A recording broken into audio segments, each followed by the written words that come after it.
کیا آپ جانتے ہیں کہ دنیا میں ایک ایسا ملک بھی ہے جہاں کے ایک قصبے میں مرنا منع ہے، جہاں سورج 2 مہینے تک بالکل نہیں نکلتا اور اندھیرا اتنا گہرا ہوتا ہے کہ بعض لوگوں کو ڈپریشن کا سامنا بھی کرنا پڑتا ہے، لیکن پھر بھی یہاں کے لوگ دنیا میں سب سے زیادہ خوش رہنے والے ممالک میں شمار ہوتے ہیں۔ ایک ایسا ملک جو چند ہی دہائیوں پہلے یورپ کی نسبتاً غریب ممالک میں شمار ہوتا تھا، لیکن آج یہاں ہر شہری، چاہے وہ ایک دن کا بچہ ہو یا 90 سال کا بزرگ، کروڑ پتی ہے۔ آخر یہ کیسے ممکن ہوا؟ ایک ایسا ملک جہاں کئی پاکستانی اپنی اعلیٰ ڈگریوں کے باوجود شروع میں صفائی یا دوسری عام نوکریوں سے آغاز کرتے ہیں، جبکہ ایک پلمبر یا نرس ہزاروں ڈالر مہینہ کما سکتا ہے۔ آخر ایسا کیوں؟ یہ سب جاننے تک ویڈیو کے آخر تک ہمارے ساتھ ضرور بنے رہیے گا۔ تو چلیں نکلتے ہیں ناروے کی ایک شاندار سفر پر۔ اس ملک کا پورا نام کنگڈم آف ناروے ہے۔ ناردرن یورپ میں واقع یہ ملک اتنا لمبا ہے کہ اگر آپ اسے پاکستان کے اوپر رکھ کر دیکھیں تو یہ کراچی سے گلگت تک کے فاصلے سے بھی زیادہ لمبا ہے۔ لیکن حیرت کی بات یہ ہے کہ اتنے بڑے رقبے میں صرف 56 لاکھ لوگ رہتے ہیں، یعنی پوری آبادی صرف پاکستان کی شہر لاہور سے بھی کم ہے۔ ناروے کا شاید ہی کوئی حصہ ایسا ہو جو سمندر سے 80 کلومیٹر سے زیادہ دور ہو۔ اس ملک کی سرحدیں سویڈن، فن لینڈ اور رشیا سے ملتی ہیں، اور اس کا سب سے مشہور علاقہ اس کا آرکٹک سرکل والا حصہ ہے، جہاں سردیوں کے مہینوں میں ناردرن لائٹس، جنہیں ہم اورورا بھی کہتے ہیں، آسمان کو سبز، جامنی اور نیلے رنگوں سے سجا دیتی ہے، جسے دیکھنے دنیا بھر سے لاکھوں ٹورسٹ یہاں آتے ہیں۔ یہاں موجود فیورڈز ایسی گہری سمندری گھاٹیاں ہیں جنہیں ہزاروں سال پہلے طاقتور گلیشیئرز نے تراشا تھا۔ یہی وجہ ہے کہ یہ مناظر اتنے حیرت انگیز دکھائی دیتے ہیں کہ انہیں قدرت کا شاہکار کہنا غلط نہ ہوگا۔ فیورڈز اتنی گہری ہیں کہ ان میں دنیا کے بڑے بڑے کروز شپس بھی آرام سے سفر کرتے ہیں، یا سردیوں میں ٹمپریچر -40 ڈگری سیلسیس تک گر سکتا ہے۔ ناروے کا معاشی نظام بہت ہی حیران کن ہے۔ جب بھی یہ ملک اپنے سمندر میں موجود تیل اور قدرتی گیس کے ذخائر سے آمدنی حاصل کرتا ہے تو اس کا بڑا حصہ ایک سرکاری آئل فنڈ میں جمع کر دیا جاتا ہے، جس کی مالیت آج $2 ٹریلین سے بھی زیادہ ہے۔ یہ دنیا کا سب سے بڑا سرکاری ویلتھ فنڈ ہے۔ اگر اس فنڈ کو یہاں کی پوری آبادی پر تقسیم کیا جائے تو ہر نارویجن کے حصے میں تقریباً $3,80,000 آتے ہیں، یعنی تقریباً 10 کروڑ سے زیادہ پاکستانی روپے۔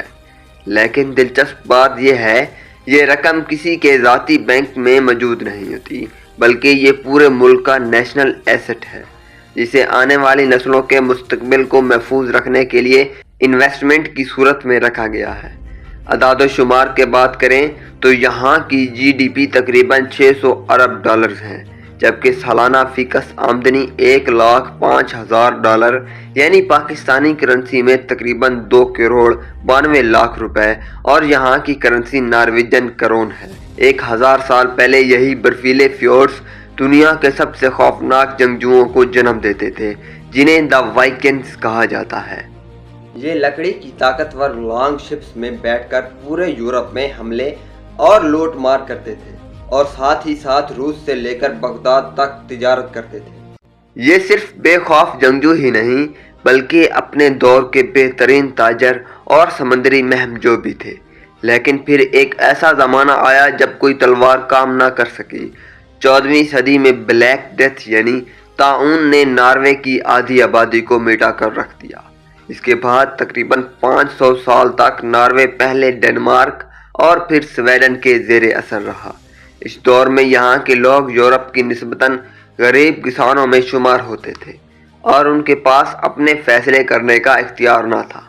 1814 میں ناروے نے ایک آئین تو بنایا، لیکن وہ مکمل آزادی حاصل نہ کر سکا اور سویڈن کے ساتھ اتحاد برقرار رہا۔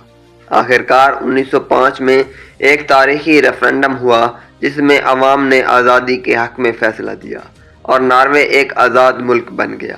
لیکن آزادی ملنے کے بعد بھی ناروے کئی سال تک ایک عام اور نسبتاً غریب ملک ہی رہا۔ پھر 1969 میں نارتھ سی میں ہونے والی آئل ڈسکوری نے اس ملک کی تقدیر بدل دی، لیکن اصل کامیابی صرف تیل دریافت کرنا نہیں تھی۔ ناروے نے اس تیل کی دولت کو سمجھداری سے استعمال کیا۔ بجائے اس کے کہ وہ یہ پیسہ ایک ہی نسل پر خرچ کر دیتے، انہوں نے پیسے کا ایک نیشنل انویسٹمنٹ فنڈ بنایا تاکہ اس فنڈ سے آنے والی نسلیں بھی فائدہ اٹھا سکیں، جو آج پوری دنیا کے سب سے بڑے سرکاری فنڈز میں شمار ہوتا ہے۔ اور یہی وہ فیصلہ تھا جس نے صرف چند دہائیوں میں ناروے کو دنیا کے نسبتاً غریب ممالک میں سے اٹھا کر دنیا کے امیر ترین ممالک میں شامل کر دیا۔ ناروے کا دارالحکومت اور سب سے بڑا شہر اوسلو ہے، جہاں جدید عمارت قدرتی خوبصورتی کے ساتھ اس طرح گل مل جاتی ہیں کہ دیکھنے والا حیران رہ جائے۔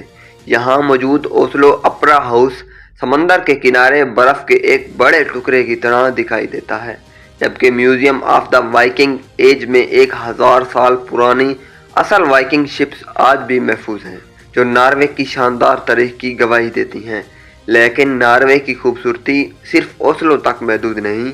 یہاں سے جیسے ہی ہم مغرب کی جانب بڑھتے ہیں تو تقریباً 7 گھنٹے کے سفر کے بعد برگن آتا ہے، جسے بارشوں کا شہر کہا جاتا ہے، کیونکہ یہاں سال کے تقریباً 270 دن بارش ہوتی ہے۔ یہاں موجود برگن کی رنگ برنگی لکڑی کی عمارتیں آج بھی صدیوں پرانی تاریخ کو زندہ رکھے ہوئے، اور اسی اہمیت کی وجہ سے یہ یونیسکو ورلڈ ہیریٹیج سائٹ کا حصہ ہے۔ برگن ہی وہ تاریخی شہر ہے جو ناروے کے مشہور فیورڈز کا مرکزی دروازہ سمجھا جاتا ہے۔ یہاں سے آگے بڑھیں تو ان تمام گھاٹیوں میں سب سے مشہور غیر انگر فیورڈز سامنے آتی ہیں، جہاں ہزاروں فٹ بلند پہاڑوں سے آبشاریں سیدھی نیچے گہرے پانی میں گرتی ہیں۔ یہاں کروز کا سفر ایسا محسوس ہوتا ہے جیسے کوئی فلمی منظر حقیقت میں بدل گیا ہو۔ فیورڈز سے نارتھ کی طرف لوفوٹن آئی لینڈز واقع ہیں، جہاں سرخ رنگ کی روایتی لکڑی کے گھر، برف سے ڈھکے پہاڑ اور نیلا سمندر ایک ایسا منظر پیش کرتے ہیں جیسے یہ کسی خوبصورت پینٹنگ کا منظر ہو، اور یہی وجہ ہے کہ یہ دنیا کے خوبصورت ترین مقامات میں شمار ہوتے ہیں۔ اس سفر میں مزید شمال کی طرف بڑھیں تو آرکٹک سرکل کے سب سے مشہور اور منفرد شہر تھرومسو سامنے آتا ہے۔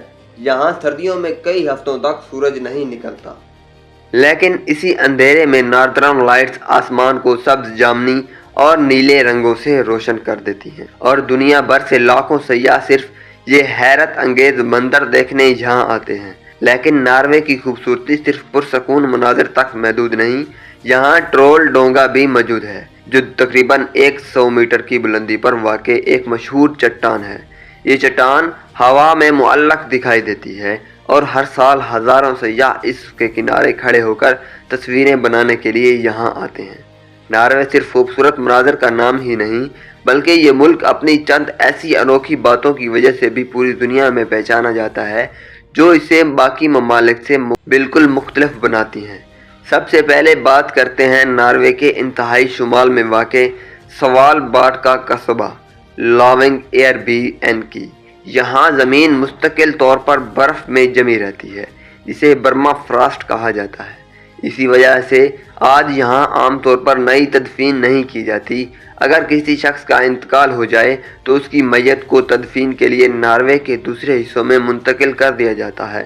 یہی وجہ ہے کہ دنیا بھر میں سے وہ قصبہ جہاں مرنا منع ہے کے نام سے بھی جانا جاتا ہے۔ آرکٹک سرکل کے پاس ناروے کے شمالی علاقوں میں قدرت کا ایک اور حیران کن نظارہ بھی دیکھنے کو ملتا ہے، جہاں گرمیوں میں یہاں کئی ہفتوں تک سورج غروب ہی نہیں ہوتا، جسے مڈ نائٹ سن کہا جاتا ہے، جبکہ سردیوں میں کئی ہفتوں تک سورج نکلتا ہی نہیں۔ اسی مسلسل اندھیرے کی وجہ سے بعض لوگوں کو سیزنل ڈپریشن کا سامنا بھی کرنا پڑتا ہے۔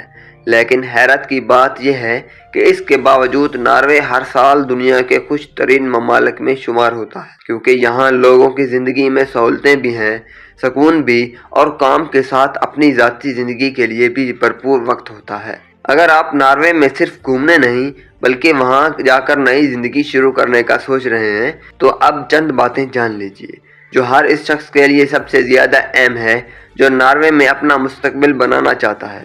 سب سے پہلے حقیقت یہ ہے کہ ناروے دنیا کے مہنگے ترین ممالک میں شمار ہوتا ہے۔ رہائش، کھانے پینے، ٹرانسپورٹ اور روزمرہ زندگی کے اخراجات کافی زیادہ ہیں، لیکن دوسری طرف یہاں تنخواہیں بھی دنیا کی بہترین انکم میں شمار ہوتی ہیں، اس لیے اگر کسی کے پاس اچھی سکلز اور مناسب جاب ہو تو وہ ایک آرام دہ زندگی گزار سکتا ہے۔ دوسری حقیقت یہ ہے کہ بعض پاکستانی اپنی ڈگری اور برسوں کے تجربے کے باوجود شروع میں اپنی فیلڈ میں نوکری حاصل نہیں کر پاتے۔ کئی پیشوں میں مقامی لائسنس، کوالیفیکیشنز کی تصدیق یا ناروے کا تجربہ درکار ہوتا ہے، جس کی وجہ سے کچھ لوگوں کو ابتدا میں صفائی ویئر ہاؤس، ریسٹورنٹس یا دوسری اور جاب سے آغاز کرنا پڑتا ہے۔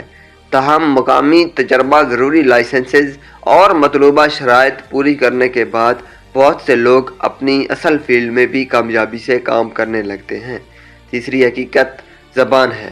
اگرچہ ناروے کے زیادہ تر لوگ اچھی انگریزی بول لیتے ہیں، لیکن مستقل ملازمت، بہتر کیریئر اور معاشرے میں گھلنے ملنے کے لیے نارویجن لینگویج سیکھنا بہت اہم سمجھا جاتا ہے۔ اچھی بات یہ ہے کہ زبان سیکھی جا سکتی ہے اور یہی مہارت آگے چل کر بہتر مواقع کے دروازے بھی کھول دیتی ہے۔ چوتھی حقیقت مستقل رہائش یعنی پرماننٹ ریزیڈنس کی ہے۔ اب ناروے میں PR حاصل کرنے کے لیے نارویجن لینگویج کا A2 لیول اور سوشل اسٹڈیز کا امتحان پاس کرنا ضروری ہے۔ اس لیے صرف وہاں پہنچ جانا کافی نہیں، بلکہ مستقل رہائش حاصل کرنے کے لیے ان شرائط کو بھی پورا کرنا پڑتا ہے۔ اور آخر میں بات کرتے ہیں ویزا کی۔ ناروے کا ورک ویزا حاصل کرنا آسان نہیں، کیونکہ زیادہ تر صورتوں میں یہاں پہلے جاب آفر درکار ہوتا ہے۔ تاہم IT professionals, engineers, health care workers اور دیگر سکلڈ پروفیشنلز کے لیے آج بھی نسبتاً بہتر مواقع موجود ہیں۔ شرط یہ ہے کہ ان کے پاس ریکوائرڈ سکل اور ایکسپیرینس ہو۔ اس لیے اگر آپ ناروے جانے کا خواب دیکھ رہے ہیں تو صرف وہاں کی خوبصورتی دیکھ کر فیصلہ نہ کریں۔ اگر آپ صحیح منصوبہ بندی، مطلوبہ سکل، زبان سیکھنے کی خواہش اور صبر کے ساتھ آگے بڑھیں تو ناروے اس ممالک میں سے ایک ہو سکتا ہے جہاں آپ ایک کامیاب اور باوقار زندگی بنا سکیں۔ ناروے نے ایک بات ضرور ثابت کر دی ہے کہ کسی بھی ملک کی اصل طاقت صرف اس کی دولت میں نہیں، بلکہ اس کے فیصلوں، نظام اور لوگوں میں ہوتی ہے۔ شاید یہی وجہ ہے کہ آج یہ دنیا کے کامیاب اور خوشحال ترین ممالک میں شمار ہوتا ہے۔ اگر آپ کو یہ ڈاکومنٹری پسند آئی ہو تو ویڈیو کو لائک کریں، اپنے دوستوں کے ساتھ شیئر کریں اور ہمارے چینل کو سبسکرائب کرنا مت بھولیے گا۔ کمنٹس میں ضرور بتائیں اگر آپ کو ناروے جانے کا موقع ملے تو آپ سب سے پہلے کون سی جگہ دیکھنا چاہیں گے۔